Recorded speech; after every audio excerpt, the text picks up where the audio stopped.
नमस्कार दोस्तों, कैसे हैं आप सब। आशा करते हैं आप सभी बढ़िया होंगे। दोस्तों, अभी हाल ही में प्राचीन जो बेबीलोन है उसका नक्शा एकदम चर्चा में आ गया है। और जो कि आज से करीबन 2600 साल पुराना है, यानी 2600 साल पुराना नक्शा है। वो अब एक बार फिर से चर्चा का विषय बना हुआ है। तो आज के इस वीडियो में हम खासकर इस मैप से रिलेटेड डिस्कशन करने वाले हैं, बात करने वाले हैं। और आखिरकार बेबीलोन वासी आज से 2600 साल पहले इस दुनिया के बारे में क्या सोचते थे और किस तरह का उनका माइंडसेट था, और जो मैप है उसका नाम क्या था, और आदि आदि हम इसके बारे में बहुत कुछ जानेंगे। मेरे साथ इस वीडियो में अंत तक बने रहिए। मेरा नाम है सचिन और मैं कंसिडर आईएएस की एक और नई महत्वपूर्ण वीडियो में आप सभी का स्वागत करता हूं। अब सबसे पहले खबरों की बात करेंगे। तो खबर है, प्राचीन बेबीलोन का नक्शा दुनिया का 2600 साल पुराना दुर्लभ दृश्य प्रस्तुत करता है। यानी जो नक्शा हाल ही में चर्चा में आया है वो दुनिया का 2600 साल पुराना दृश्य दिखाता है कि आखिरकार बेबीलोन वासी इतने टाइम पहले दुनिया के बारे में कैसा दृष्टिकोण रखते थे और कैसा सोचते थे। चलिए अब खबर के महत्वपूर्ण बिंदुओं के बारे में बात कर लेते हैं। तो प्राचीन मेसोपोटामिया की एक नई सुर्खियों में आई कलाकृति इस बात की झलक पेश कर रही है कि दुनिया की सबसे प्राचीन जो सभ्यता है उनमें से एक सभ्यता पृथ्वी की कल्पना कैसी करती थी। यानी मेसोपोटामिया की जो सभ्यता है वो दुनिया की सबसे प्राचीन सभ्यताओं में से एक है। और इस कलाकृति से ये पता चलता है कि कहीं ना कहीं ये सभ्यता दुनिया की पृथ्वी की कल्पना कैसी करती थी कि आखिरकार पृथ्वी कैसी होगी, उसके टाइम पर वो कैसे सोचते थे इसके बारे में। और इस मैप का नाम है इमागो मुंडी, और इसे इमागो मुंडी के नाम से जाना जाता है। और बेबीलोन का यह मानचित्र जो 2600 साल पहले पृथ्वी की मिट्टी पर उकेरा गया था और भूगोल, पौराणिक कथाओं और ब्रह्मांड को इस तरह से जोड़ता है जो 6वीं शताब्दी ईसा पूर्व की बुद्धि और कल्पनाओं को दर्शाता है। यानी उस टाइम की बुद्धि और कल्पना जिस तरीके से इंसान की विकसित हुई थी उस तरीके से दिखाता है 6वीं शताब्दी पहले उनका माइंडसेट कैसा रहा था। ये सब चीज़ें इस मैप में हमें भलीभांति देखने को मिलती हैं। अब बेबीलोन के पास सिप्पार में पहली बार खोजे गए इस मानचित्र को अब ब्रिटिश संग्रहालय में रखा गया है। यानी जो मानचित्र है जो बहुत ही ज़्यादा दुर्लभ है अपने आप में, और इसे बेबीलोन के सिप्पार के पास खोजा गया था जो कि अब ब्रिटिश संग्रहालय में आपको देखने को मिलेगा, जहाँ ये शोधकर्ताओं और आम लोगों को समान रूप से आकर्षित करता है, जैसा कि संग्रहालय की आधिकारिक जो प्रस्तुति है उसमें बताया गया है। यह कलाकृति न केवल दुनिया का सबसे पुराना ज्ञात मानचित्र है, यह एक सांस्कृतिक बयान भी है जो प्राचीन बेबीलोन वासी इसमें अपनी जगह कैसे समझते थे। यानी ये जो मैप है वर्तमान में ब्रिटिश संग्रहालय में रखा हुआ है, और जो कि शोधकर्ताओं के साथ साथ इंसानों को भी, मानव को भी अपनी ओर आकर्षित करता है कि आखिरकार उस टाइम का मानचित्र कैसा था, एक बार देख लेते हैं। तो ऐसा संग्रहालय की आधिकारिक जो प्रस्तुति है उसमें भी दे रखा है इसके बारे में।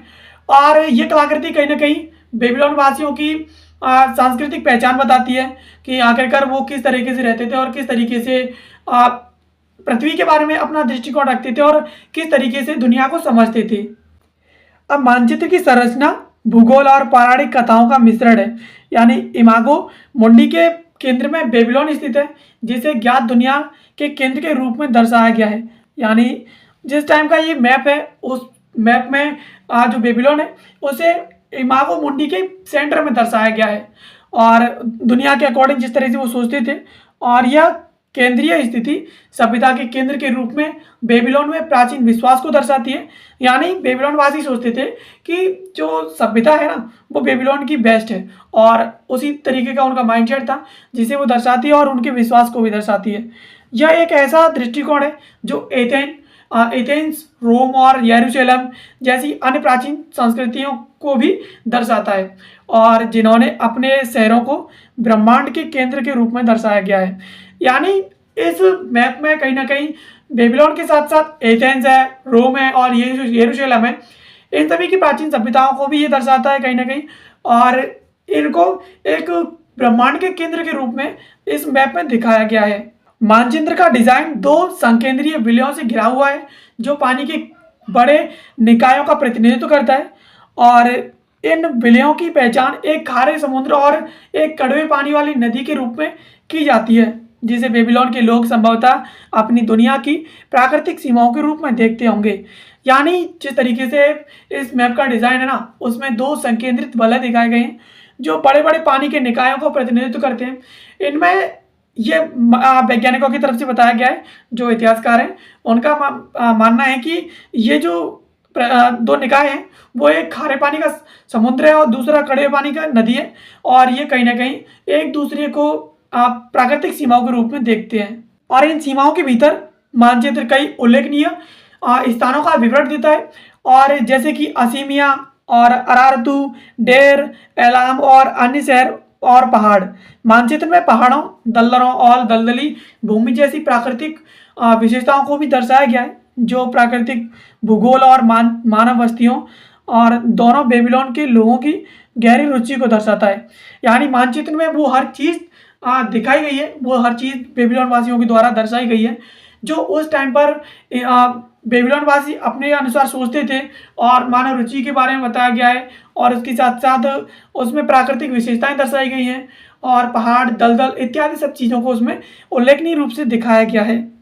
मानचित्र के चारों ओर क्यूनिफॉर्म शिलालेख आगे की जानकारी देते हैं और स्थानों की पहचान करते हैं, ऐतिहासिक संदर्भ प्रदान करते हैं, और मानचित्र की विस्तृत विशेषताओं से पता चलता है कि यह केवल एक भौगोलिक उपकरण नहीं था।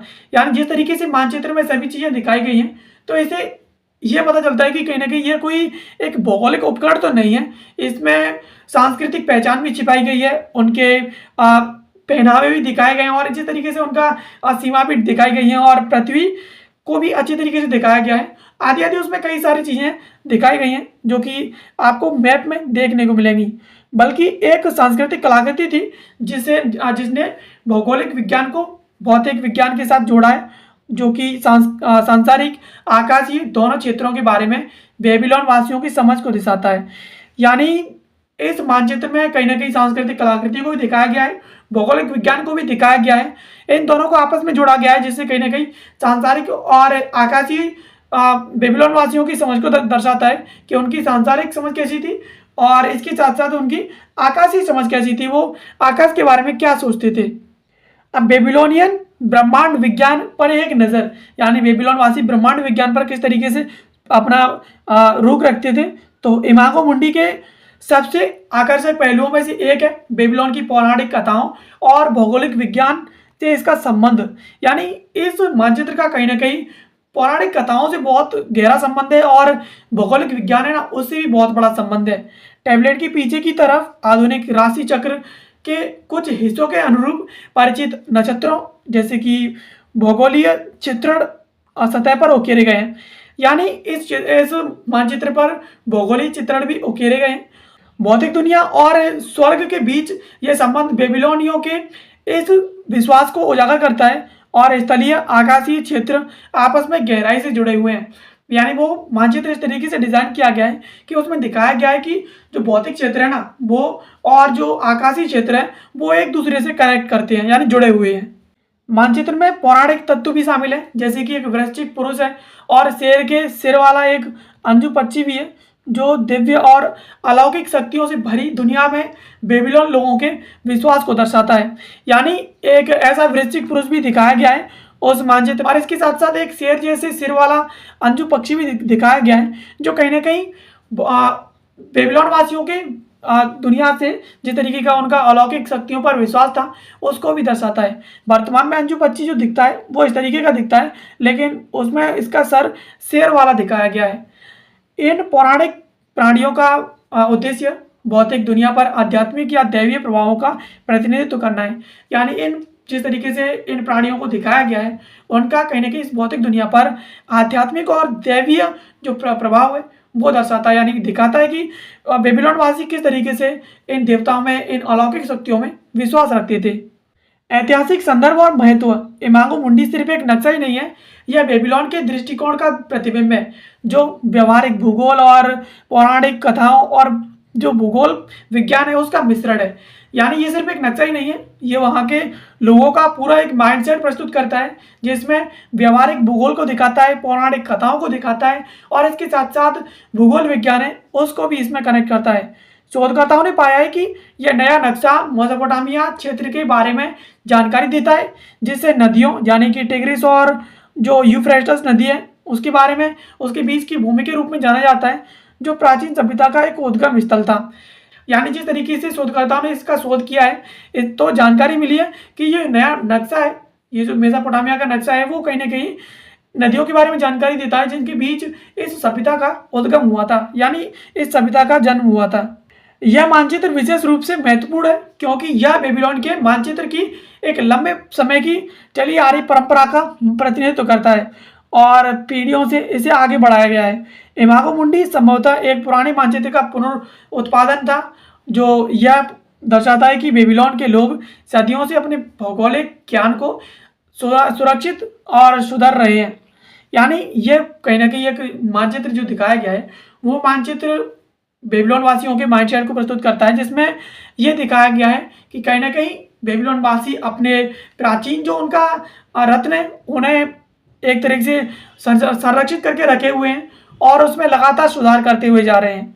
और इसके अलावा सृजन के बेबीलोन के देवता जो मर्दुक और अन्य पौराणिक प्राणियों को भी शामिल करना है और दुनिया को समझने में कहानी कहने और आध्यात्मिक विश्वासों की सांस्कृतिक महत्व की ओर इशारा करता है। यानी ये कहीं ना कहीं दुनिया के प्राणियों के बारे में बताता है और इसके साथ साथ इसके जिस तरीके से बेबीलोन वासी देवताओं के बारे में विश्वास रखते थे, इसमें एक देवता का नाम भी दिया गया है मृदुक। इन देवताओं के बारे में और सांस्कृतिक महत्व के बारे में ये मानचित्र बहुत ही ज़्यादा इशारा करता है और इन देवताओं और प्राणियों की उपस्थिति इस धारणा को प्रस्तुत करती है कि बेबीलोन के लोग दुनिया को एक दिव्य और व्यवस्थित स्थान के रूप में देखते थे, जो देवताओं और आकाशीय शक्तियों का प्रभाव था। यानी इस मानचित्र में यह भी दिखाया गया है कि बेबीलोन के जो लोग थे वो इस धारणा को की पुष्टि करते थे कि कहीं ना कहीं जो दुनिया के लोग हैं वो और जो देवता हैं वो एक दूसरे के साथ रहते थे और एक दूसरे को एक दिव्य दृष्टि के रूप में देखते थे। अब इमागो मुंडी की विरासत कैसी रही है? इमागो मुंडी एक मूल्यवान कलाकृति है जो प्राचीन बेबीलोनियाई समाज और दुनिया के बारे में उनकी समझ को स्नैपशॉट प्रस्तुत करती है, यानी उनके बारे में बताती है और मानचित्र के प्रतीकात्मक व्यवहारिक तत्व भूगोल और भूगोल विज्ञान बेबीलोनियों के ज्ञान को परिष्कृत करते हैं और जिसने बाद की संस्कृतियों और वैज्ञानिक विकास को भी प्रभावित किया है। यानी इसने कहीं ना कहीं वैज्ञानिकों को सोचने पर मजबूर कर दिया है। यह नया नक्शा अब लंदन के ब्रिटिश संग्रहालय में रखा गया है और जहां इसके ऐतिहासिक, सांस्कृतिक और बौद्धिक महत्व के लिए इसका अध्ययन किया जा रहा है। जैसा कि डॉक्टर एरविन फिंकेल बताते हैं कि यह नया नक्शा बेबीलोन के लोगों की जिज्ञासा, सरलता को दर्शाता है, जो उनकी दुनिया की एकीकृत समझ बनाने के लिए भौतिक भूगोल को पौराणिक कथाओं के साथ मिलाता है। इमागो मुंडी विश्व की सबसे प्राचीन और प्रारंभिक सभ्यताओं में से एक की बौद्धिक उपलब्धियों का प्रमाण है और यह विश्व और ब्रह्मांड को समझने की मानवता की इच्छा का एक स्थायी प्रतीक है। यानी इससे कहीं ना कहीं ये पता चलता है कि उस टाइम पर, यानी 2600 साल पहले बेबीलोन वासी इस दुनिया के बारे में, इस ब्रह्मांड के बारे में, इस पृथ्वी के बारे में अपना कैसा माइंडसेट रखते थे, वो क्या क्या किस तरीके से अपनी सीमाएं निर्धारित करते थे, वो सब चीज़ें उस टाइम के लोगों के बारे में इस कलाकृति में अच्छी तरीके से दर्शाया गया है। तो दोस्तों, इस वीडियो में हमने बात की कि हाल ही में एक नई कलाकृति चर्चा में आई है जिसका नाम इमागो मुंडी है और इमागो मुंडी एक बेबीलोन का मैप है जो आज से करीबन 2600 साल पुराना है और इस मैप के जरिए वैज्ञानिक और शोधकर्ता इस चीज़ की खोज कर रहे हैं कि उस टाइम पर बेबीलोन के लोग किस तरीके का माइंडसेट रखते थे, दुनिया के बारे में क्या सोचते थे, भौगोलिक परिदृश्य के बारे में क्या सोचते थे और किस तरीके से वो ब्रह्मांड का अध्ययन करते थे और अपने आप को किस तरीके से वो देखते थे इस दुनिया में। तो इस सब चीज़ों को इस मैप में दर्शाया गया है जो कि आज के टाइम पर ब्रिटिश संग्रहालय में रखा हुआ है, जो अपने आप की तरफ शोधकर्ताओं और लोगों को बहुत ही ज़्यादा संख्या में आकर्षित कर रहा है।